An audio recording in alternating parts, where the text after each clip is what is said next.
Hey guys, in today's video, we are going to dive into what GraphQL is, how it fundamentally changes the way clients interact with APIs compared to traditional REST, and why it might be the perfect tool for your project. GraphQL is a query language for APIs and a runtime on the server. It returns exactly the data a client asks for, no more, no less. Let's provide an example. Suppose we want to query a user with fields like ID, name, and email.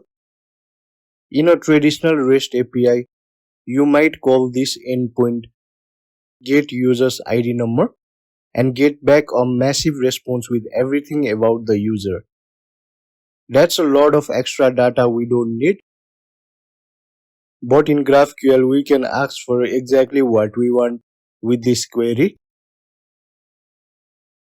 and get back exactly those three fields in the JSON response. So the client controls what data comes back, which means faster responses, less bandwidth uses, and cleaner code on the front end. No wasted data, no extra parsing, just exactly what you asked for. Instead of multiple endpoints, GraphQL exposes a single endpoint with a strongly typed schema that describes all the data and operations available. Let's break down what a single endpoint really means. In REST, clients have to know multiple URLs and work with fixed response payloads. For example, to fetch a user by ID, you would call /user/ID. With this, you might get back a large response with every field about that user. To get that user's post, you would call /user/ID/post. Here, even if you only want the post titles, you might still get back the created at and summary fields because the server defines the response for that endpoint. And for the followers count, it's also the separate get endpoint that is /user/ID/followers/count. So in this REST, to render one screen, we made 3 separate requests and still received fields the UI may not need, like the user's avatar or the created at timestamp for that user,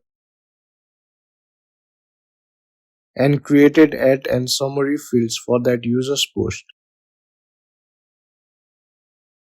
Even if we include one expanded endpoint, we may reduce round trips, but we still overfetch bodies that the UI didn't ask for. With GraphQL, it's just one endpoint, and the server exposes a schema live contract that lists every type, field, and operation the client can call. Notice here, the query on the left asks for the user's name, their 2 most recent posts, but only the title and created at fields, and their followers count. On the response side, we get back a JSON object that perfectly matches the query shape. We get exactly the fields we asked for, name, post with just title and created at, and the followers count. This is the power of GraphQL. One request, no overfetching, and the client is in full control. We have now covered the basics of GraphQL and how it differs from REST. REST fixes payloads per endpoint, while GraphQL lets the client pick fields at a single endpoint, fewer round trips, less over or under fetch. In the upcoming videos, we will explore the core building blocks, type, queries, mutations, resolvers, and variables, and put them together to build a real schema and run our first end-to-end operations. For now, that was all for the GraphQL introduction. Thank you guys for watching this video.